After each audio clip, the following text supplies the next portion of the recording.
everyone, and welcome to the Purple People podcast. My name is Kyle West. Accompanying me, as always, is Adam Carlson. And we are ready to get our roll on, just like Dante Culpepper used to do back in the day, and talk about the Vikings taking a loss to the Chicago Bears. The final for that game was 28 Chicago, 10 Minnesota. You ready to talk about this one, Adam? I'm not as ready as I should be because I'm kind of down about the game, but I got plenty to talk about, and I definitely am looking forward to digging into it. I don't know. I think you're pretty prepared. You told me you got like 3 pages of notes for this week's shows. I'm prepared. We're in for it, and I have enough to scrape by. I think. So let's jump right into our game ball and our donkey again, because to me this is the most fun part of the show, where we pick our player to give our game ball to and who we think was underperforming. So let's take a look and see our game balls. I'm giving mine to Antoine Winfield. Seven Great tackles, one choice. interception for 31 yards. He just continues to be the backbone of the secondary. We're gonna miss him quite a bit when he retires. I'm giving mine to Jarius Wright. We needed another receiver on this team to step up. He had 7 receptions for 49 yards, and I don't. You looked at that game. We'll talk about our receivers in depth a little bit later on, but Right. I like what I'm seeing from Jarius. I think he's going to turn into a good option for the Vikings. Aside from one drop that kind of bothered me, he had a fantastic game. Yeah. Who do you got And for donkey? our donkeys. My donkey is Bill Musgrave. Now, this is an excerpt from the Purple Jesus Diaries, so I want to give them credit for this.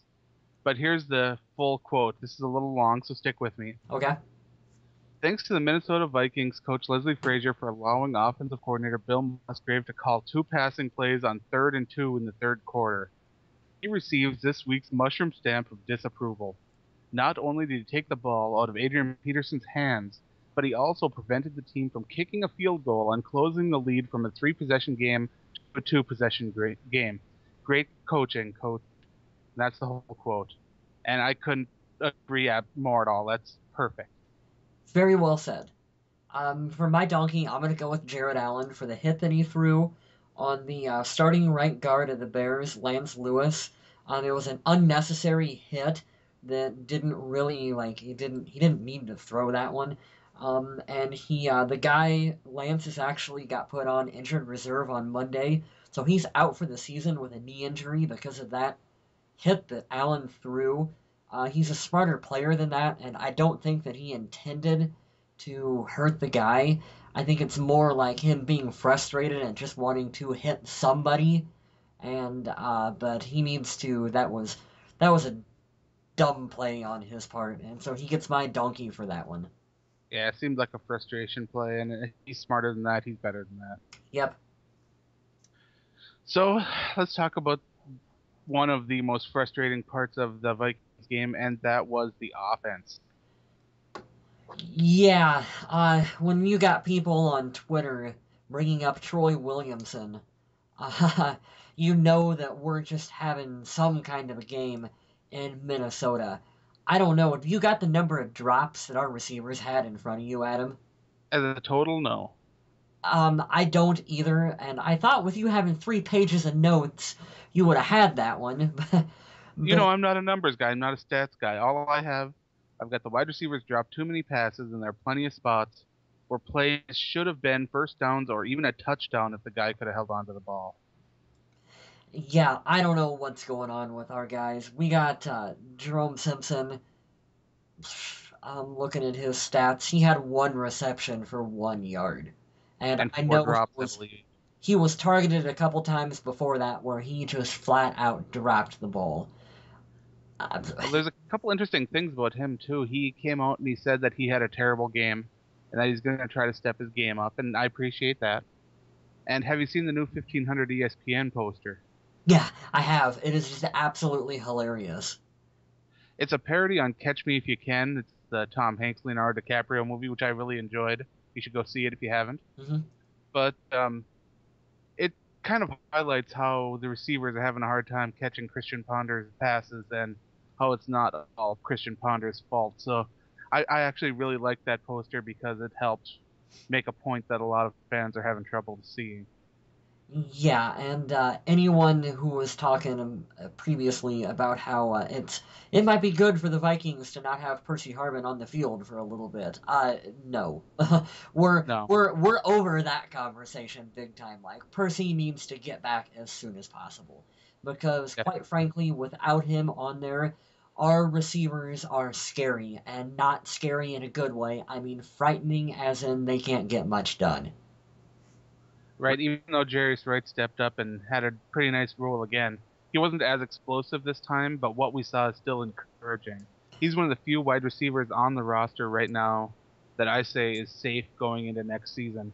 There's him and Percy Harvin, and that's honestly all I can see that's safe.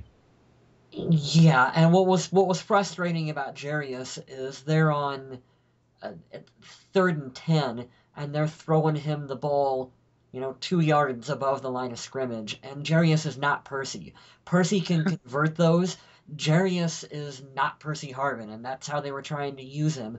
And it's like you kind of feel bad for the guy for them putting him in situations like that. It's like, why not try to throw him the ball maybe on first or second down and let Hey, him. it worked for Ray Rice on 4th and 29. Well, yeah, well, he's not Ray Rice either. That Not, play was unbelievable. yeah, yeah, it was really cool. Actually, while we're talking about the receivers, I got something here for you, Adam. Really quick, Okay. like I wanted to do a rundown of the receivers on the team, and I want you to give me a gut reaction as to whether or not they'll be back with the Vikings in 2013. Okay. So I'm going to start with Devin Aromashadu, No. Stephen Burton, No. Percy Harvin. Yes. Okay, that one's a gimme. Michael Jenkins, No. Jerome Simpson, Yes. Jarius Wright, Yes. Greg Childs, Yes. and then our resident practice squad receiver, Chris Summers. He will either stay on the practice squad or end up somewhere else. Yeah, he's a bit of a He wild. won't be a he won't be a main roster guy. No. So basically, you're looking at Percy, Jarius, and Childs for staying on the team, right? And one more. I don't remember which one I said. Was it Jerome? It was, Yeah, but he won't be in a starting position if he does return. yeah. Those were the one, two, three, four. Those were the four that I think are going to make it back on this team too. And I know a lot of people are going, well, after all the drops that we've seen from Jerome, why would the Vikings want to bring him back? Well, my logic on that one is that Jerome is going to be a good complementary slash backup receiver if he's healthy, and I think he's worth giving a shot for next season to see if he can fill in that role. He is above his head right now, trying to be a number one guy on this team. I don't think he's a number one receiver, but he'll be a good complementary guy. And if you can look back over the years at someone like got a recent example of being Greg Lewis. Okay, Greg Lewis was a good receiver who could step in when someone needed a playoff or whatever, and he could go out and catch the ball and he could do good for the team. Well, I think Jerome can kind of be a Greg Lewis, only a little more explosion. Um, if he's healthy, and hopefully we can see that from him next year. But Minnesota's going to go out, and I think they're going to draft a receiver early, Yeah, and they that's will. that's going to be our guy. And hopefully Greg Childs can come back after his injury and be a good receiver for the team too. And you got to remember too, Simpson's main role is to stretch the field, and right now he's having a lot of back injury issues that are still lingering, and it's affecting his ability to separate. Mhm. Which I've argued with several people already. That's why Christian Ponder is overthrowing him because he doesn't have the separation down the field. You don't want to underthrow a ball and risk a potential interception. And it's really disheartening because I had of a lot of faith that he was going to come out and do good things for Minnesota, especially when you guys remember back to the preseason where he had that play where he goes up top and he makes a nice catch and then he's running in stride and he hurdles over top of a guy and we're like, "Hey, look at what we got in Minnesota." And we were all so excited for that. And we've Yeah. never, we've never really seen that in the regular season so far. he can be an exciting player, but right now I think those injuries are hurting him. Hopefully, the offseason will get it back together because him and Christian Ponder do have a nice connection as a wide receiver and a quarterback, and I think that with time that can grow. Yeah. Now The let's talk. Vikings lost another big weapon this week. Yeah, I was just gonna Kyle, say you're talking about Kyle Rudolph, right? yes, Yep. he had a concussion and he'll have to undergo some tests to return. I wouldn't be too sure that he will return against Green Bay, and that will hurt a ton. Oh yeah. We'll have to see more It of was the our. other tight ends in the position, and we'll see John Carlson a lot more. Mhm. We'll see a lot more Red Ellison. We may even see Reisner. Who knows? I'm sure Reisner will be called up, and if he can't go on Sunday, but that's gonna hurt big time because other than Percy Harvin, Kyle Rudolph is the receiver, even though he's a tight end, but he would be the other receiver on the team that I would just trust the most to throw the ball to right now. He Right. led the team in yardage against Chicago. He had 5 catches for 55 yards and a touchdown. Uh, he's definitely our red zone threat receiving wise is Kyle Rudolph and Percy Harvin. Those are the two that are going to get that done for us. Not having him, good God, if Percy is not back and we don't have Kyle Rudolph, I don't know how we're going to score other than Adrian Peterson. I legitimately do not know who is going to get it done for us. Speaking of Adrian Peterson, he had a decent game yard wise, but he did struggle. He Yeah, had one fumble when he was running, and he had a fumble on a handoff for between him and Ponder. and the I'm missing exchange, some which communication there. I think that one's credit is that one credited to Ponder in the It's stats. credited to Ponder, but I believe if I were to do it myself, I would credit Peterson with that one. If you go back and you look at the play, to me it looked like Adrian was so ready to grab the ball that I think he kind of took it before Ponder was fully extended, you know, to give it to him. And I don't know, there was some kind of mix up in that one. So Yeah, but it Adrian is happens from still a time to beast. I time. mean, he's still averaging over 6 yards a carry, Well, and that I believe tops the league for running backs right yeah. now. And he had 108 yards on the game. Of course, I would have loved to seen him get used in the end zone more. And it goes back to there was that fourth down play that they went for, and I don't know why 4th and 2, Bill Musgrave, you don't give the ball to Adrian Peterson. I mean, come on. What are you gonna do if you throw it up for Devin Aromashodu to go make a play? No, you're not. Come on, give it to Adrian. He's the guy that the offense seems to be going through right now. Here's the problem with that situation. When you're in third down and you have 2 yards to go, Yeah. and you commit to passing the ball on third down, you're automatically saying that we don't think we're going to go for it on fourth. Hmm. And when I saw them pass the ball on third, I thought, okay, we got the field goal unit coming out. Then they came out and passed the ball again, and I was so frustrated. Me too. Because I mean, you're right. If you know you're going to go for it on 4th down, why not run it with Adrian on 3rd down, and then maybe try passing for it on 4th down? Especially when it cuts a game from a 3 possession game to a 2 possession game. It's a no-brainer. Yeah, and I think I posted in our Facebook group. Yeah, Bill Musgrave, I think, is going to get a third season in Minnesota to prove himself. But what I don't understand with this team is that we should have the easiest offense to call, and it should be give the ball to 28. Yep. Okay, I mean, there you go. Just give the ball to 28. That's where it needs to go through. That's who it needs to run through. It's not that complicated to figure out what we should be doing in Minnesota. And And it's, then when defenses close in nice and tight, throw the ball on a play action. yep, to number 12, Percy Harvin, right? I mean, seriously, like, those are the guys that get them the ball. Like, don't be creative with the other guys that can't catch. I mean, it's frustrating. It's definitely very frustrating. The turnovers made the Vikings a one-dimensional team because it gave the Bears such good field position and let them really have a couple easy scores. Hmm. The major problem that I see is Christian Ponder doesn't need to be passing the ball 43 times a game. No, no. It's not that he can't, because he can. We saw some good passes that were dropped, mishandled, or whatever you want to call it, and it really hurt his completion percentage. It's not that he didn't play a good game, because he didn't play a good game, he didn't play a bad game, but he was okay. And to me, I think the more you look at our receivers dropping balls and not getting separation and not running routes right or whatever, you can just, I think you can just kind of tell that Christian doesn't really trust that he knows that he's gonna put the ball where it's supposed to be, but he doesn't necessarily trust, I think 100%, that his guys are gonna get where they're supposed to be with it.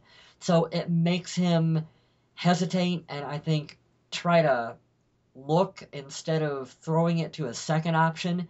He's pulling back and looking for his third option and then coming back to a second option and he's dancing and having a little bit of happy feet because of what the receivers are doing to him right now. You used the right word, hesitation, because that is what caused his only interception of the game. Mm-hmm.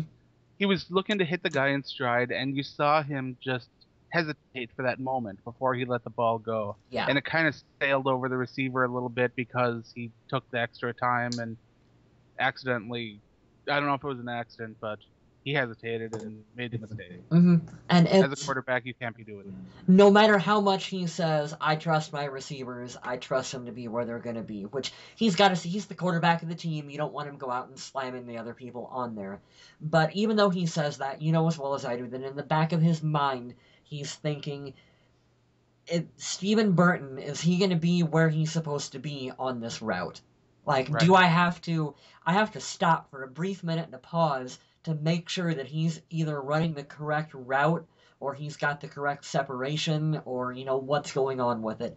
He can't just, if we had AJ Green on this team right now, he would be like, that AJ Green is going to be where he's supposed to be on the route. And Ponder could nail the ball to him time in and time out. And as soon as we get that receiver, you're not going to see as much of the hate that Christian Ponder is getting right now. Right now, he's doing what he can with who he has. Yeah. The cast that Minnesota has right now is not the best. And we've already hit about how the wide receivers are lacking and dropping passes, the injuries to the tight ends, the limited quarterback play, and the poor decision making. But we haven't hit on the offensive line yet. And I've got to say that an injured Charlie Johnson playing left guard played better than another man on the offensive line this week. And that upset me. Starting guard Brandon Fusco had possibly the worst game I've ever seen him have. And didn't they end up pulling him and putting in Jeff Schwartz for like the whole fourth quarter, wasn't it? Yeah. Yeah. And we saw an improvement in the pass blocking when he came in. I think Jeff Schwartz should be starting next week, right? Well, I don't know, because I like Fusco. He's a tough guy. He's got that, just tenacity. Yeah. But what we saw from him in this Bears game was unacceptable. Absolutely unacceptable. He was letting too many people through. There were stints where he had two men coming at him and he let both of them through. He didn't pick up either one. Mm-hmm. And I don't know if he's having problems or if he's injured or what the deal is, because I don't want to try to make excuses for him, but he had a poor showing. Yeah, definitely. Like I said, I don't watch much of the offensive line, but I could even tell that, yeah, he's having a rough day right now. And it's weird because Phil Lodeholt used to get a lot of the crap from the offensive line, and he's actually having a decent season. Khalil Sullivan are pretty solid. Yeah. The Vikings need to upgrade at the guard position. Mm-hmm. And that'll be another area, I think, potentially, that in next year's draft that they'll take a look at. All right, that's all I have for the offense. Do you have anything else you want to hit on? No, I don't. I want to talk about the defensive line right now. And okay. I want to know why they could not, with Chicago, who has the most patchwork offensive line that every other team in the NFL was able to get pressure to, why Minnesota, with Jared Allen on one end and Brian Robinson on the other and Kevin Williams in the middle, were not able to do more than what they did against the Chicago Bears. That was That was really, really frustrating for me. Now, this was to me was another case of history repeating. We had the same thing last year. The Bears' offensive line was doing absolutely awful until they played the Vikings and they Yeah. got their schemes figured out. They got their personnel right. Hmm. And it was that same case again. And it was the Vikings who were the culprit of this team finally getting things figured out. I'll believe it when I see it next week. I don't know who Chicago plays next week, but we'll I'm see not what kind of pressure they can get to Cutler, and I'm sure it's going to be bunches.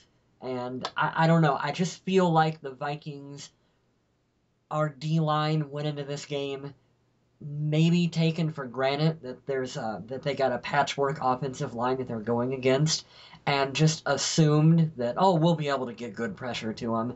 And maybe they didn't. Maybe they didn't take it serious. Maybe they didn't work too hard.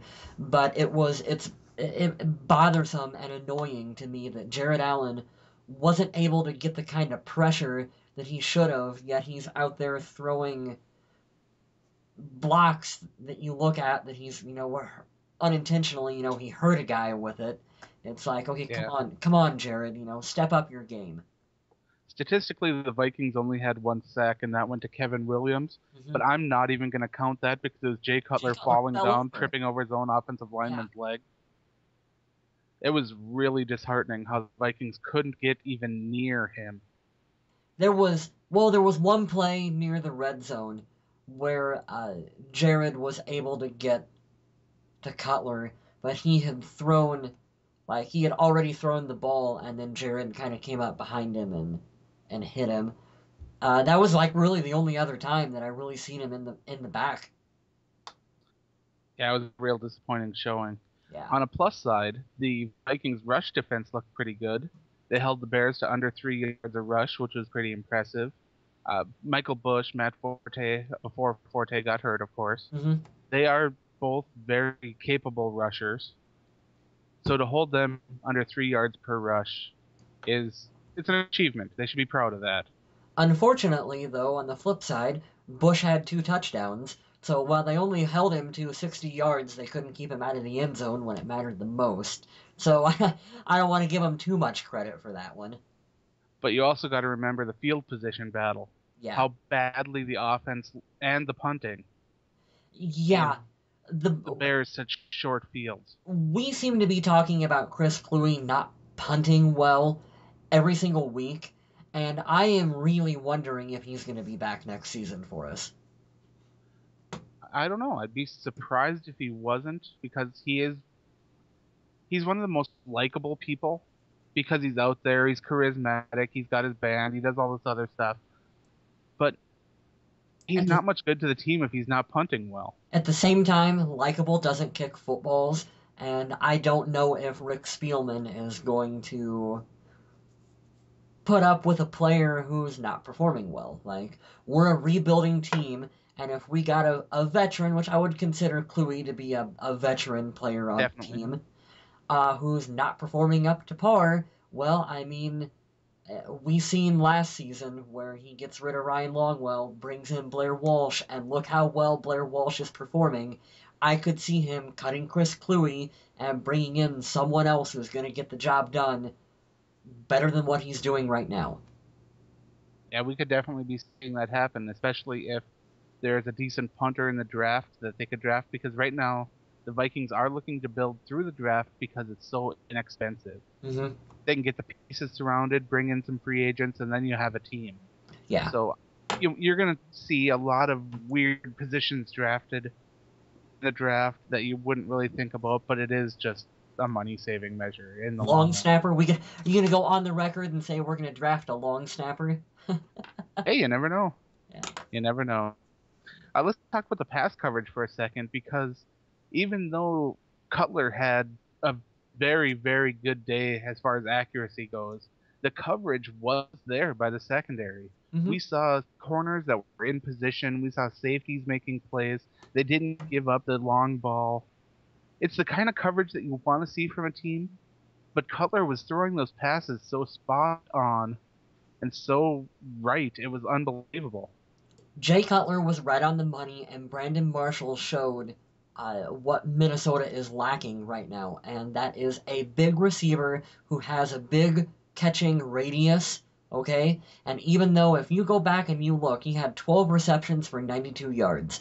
You look at those, and Antoine Winfield was draped all over him for most of those catches, but Yep. he was still able, because he's got that big catching radius, to go up there and haul that ball in, and that's what we're lacking in Minnesota right now. Is we need someone who can, who can be that Brandon Marshall or the, Sidney Rice back in 2009. We Right. desperately need someone like that on our offense, and that's what we seen. That's what we seen from Chicago. Now, since Chris Cook hasn't been able to return yet from his broken arm, we've seen AJ Jefferson playing in his place, defending a lot of the bigger wide receivers, and I thought he had a decent game. Hmm. And I think the Vikings did the right thing on getting him on the roster and keeping him. And I'm really looking forward to seeing what him and Cook can do together on the field Hmm. to eliminate the big wide receivers. Although you can notice, at least I can notice, that not having Cook in the starting lineup, you can tell a difference on how our secondary is playing and Yes. how teams are throwing against the Vikings. So Cook, okay, he had, the one season it was the off the field stuff, and now he's Right. hurt. Well, hopefully we can get a full season out of him next year, because we really Right. need Chris to play well, especially a couple years down the line when we don't have Antoine Winfield on this team anymore because he's finally retired. All right. And I got a good question for you. Okay? We, the Vikings lost Harrison Smith in that game to a concussion. Oh, He yeah. will also need to undergo some tests to return. Yep. What are the Vikings going to do at safety next week if Harrison Smith is unable to play? I don't know. I I don't know who's underneath him in the depth chart. Do you know offhand? I'm not 100% sure, and I don't even know if they're going to go with two free safeties or what, because right now there isn't a ton of guys that can step in and play the strong safety.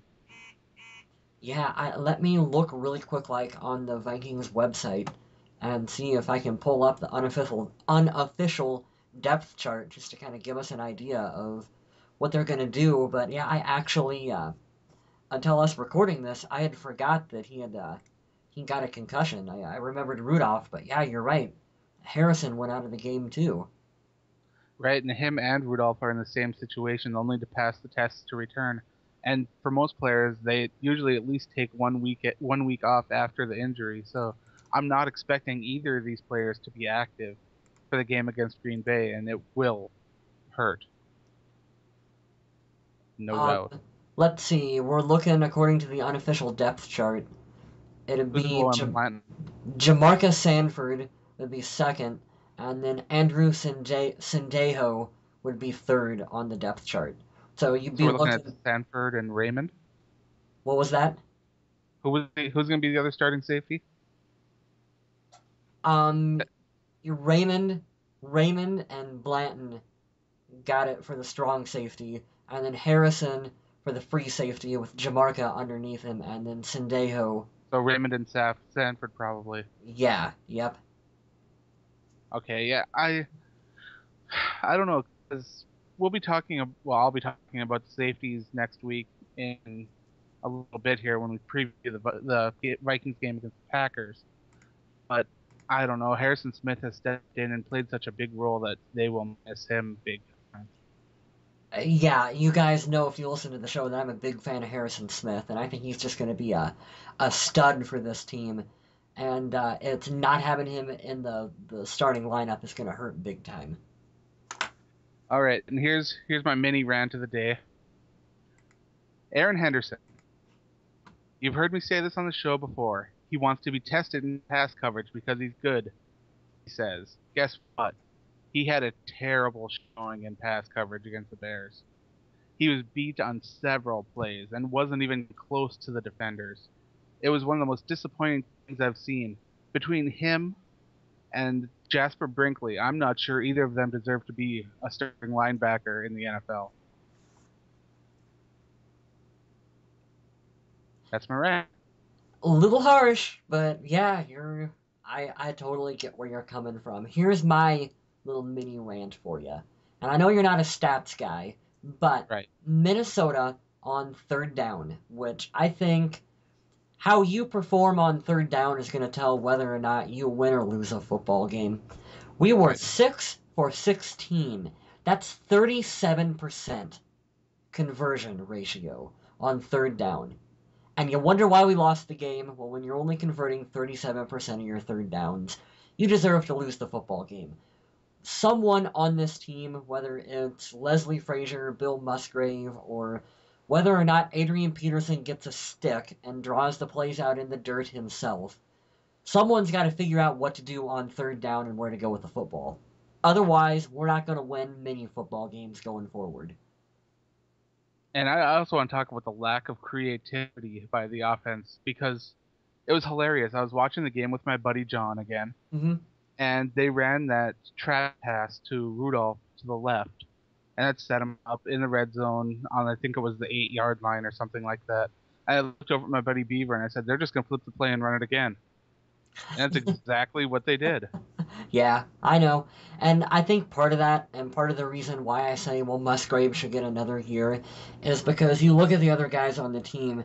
How creative are you going to be with Devin Aromashadu and Steven Burton out there at wide receiver? What are you going to realistically do with John Carlson at tight end? I mean, how you can't get much creativity out of these guys because no one's going to be fooled by any of it. Right. You're so None of them are really a threat enough to draw coverage away from anything. Yeah, when Percy is out there on the field, okay, you can do some really cool things with Percy. And I believe that you get Percy Harvin and Jarius Wright out there at the same time. Okay, that opens up your playbook quite a bit. When you bring in Stephen Burton, you've suddenly narrowed it to about three different plays that you can run as a passing team. And yeah, that's why when something works, well, we'll just flip it and see if we can run it on the other side. I'm going to be a little bit above of a bubble burster here, and I'm going to say that you said the same thing about Jerome Simpson when he was taking over on the outside there, wide receiver. So I'm not sure how optimistic we should be now. Yeah. It's not that you're not right, or it's not that you're not paying attention. It's just that really, it's about this team finding what clicks. hmm And I don't know if it's going to be right. I don't know if it's going to be a rookie they draft. I don't know if it's going to be someone out of free agency. But right now, they need to find something that works.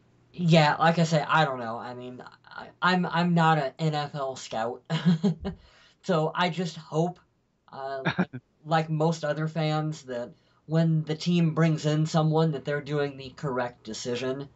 So that was where a lot of my faith in Jerome Simpson came from, is the fact that, well, if the Vikings are willing to go out and bring this guy in, and then of course you look at him doing crazy flips and other stuff like that, that is like, yeah, well, you hope that he's going to pan out to be really good for the team. Right? There's nothing wrong with getting excited about that, but you got to be kind of realistic Yeah. too. Let's talk about a guy that is usually consistent and has been having an excellent season. That's Blair Walsh. He had a kick blocked, and Wasn't I'm his sure fault, though. that frustrated him. Yeah. The next kick that we saw him have was extremely high. hmm Like he booted that sucker really high as if he didn't trust his line to block anymore. And I can't say I blame him, but wow, was that thing up there? Yeah, it went like over top of the tallest part of the goalpost. It was unbelievable. Yeah. But all in all, I'm not worried about Walsh going forward. He's one of the guys that I'm not concerned about Yeah. really. He'll be on the team for the next 10 years. Do you want to move on and talk about next week's game? Yeah, I actually almost forgot about doing the recap. But yeah, we should probably do us a recap of the Green Bay game that we play.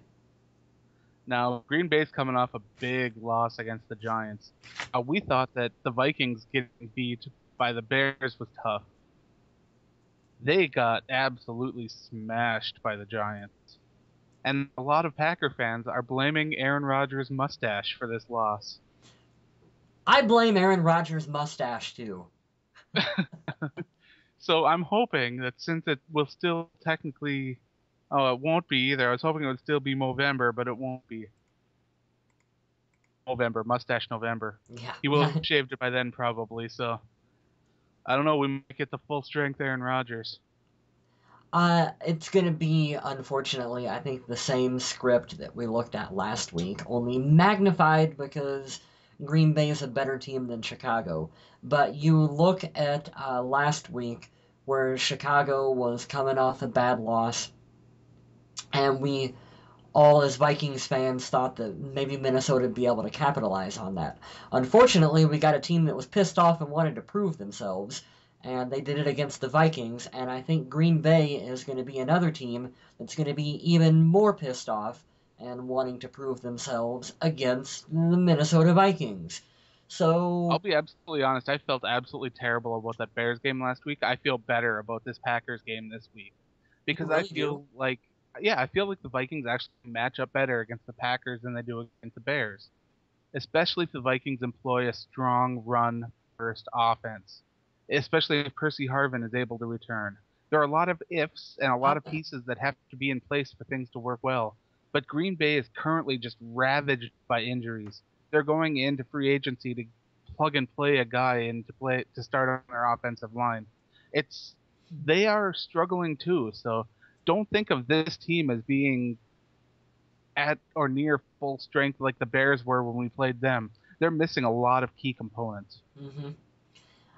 I hear ya, but what has me really worried is even if we get Percy back, which is a big deal. I don't want to undersell Percy coming back to the team, but if Harrison Smith is out, if Kyle Rudolph is out, and especially Rudolph on the offense, I just don't know where else the team is going to go. You're losing a lot of production with Kyle Rudolph not being out there, and that's not just him catching passes.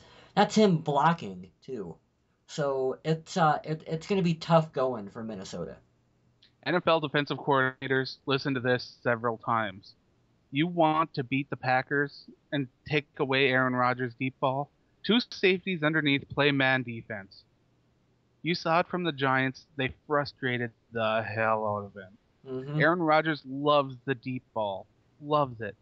He doesn't want to dink and dime. He wants the home run balls. He wants the big points. That's the way that offense is built to work. They're not built to get 3 yards, 4 yards, 6 yards first down. No, they're not that kind of team. So what you need to do is you need to contain. And I don't know if the safeties in place of Harrison Smith are going to be able to do that, but that is the formula for beating the Green Bay Packers offense. Yeah, and to be positive, here's one thing that I'm looking at too. I'm looking at what the points that Minnesota has put up offensively, and 10 points was the lowest that we've done all season. The other ones that I'm looking at here, I mean, we did, you know, 26, 20, 24, 26, 21. There was a Right. 17. There was a 34, and then we put up 10. So I think this team was embarrassed offensively. Like we said, our receivers know that they played like shit. So they Right. should be coming out and they should want to do considerably better. Because if we're sitting here talking about guys that aren't going to be back on the team, well, it's at the point where Stephen Burton's got to know that, okay, he may be good in blocking, but he's not doing much catching passes. Right. So at some point, he's fighting for his job next season, and he's got to know that too. Definitely. So that's what to look forward for the Packers. We should see better pressure from the defensive line. We should see more containment from the safeties. Hopefully, we'll see better catches from the wide receivers, whoever's active, even the tight ends.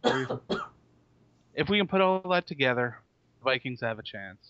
If not, it's going to be another heartbreaker. Yeah, I'm thinking heartbreaker. But I think that'll do it for me this week. Do you have anything else you'd like to add? Nope, we probably got a 5 hour show here, so I think we should probably wrap this one up. This one up. Well, I'd just like to take a minute and thank everybody for listening. Join us on Purple People Podcast on Facebook, Purple People Pod on Twitter, and remember to stay classy, Minnesota. Thanks for listening, everyone. Bye. Bye.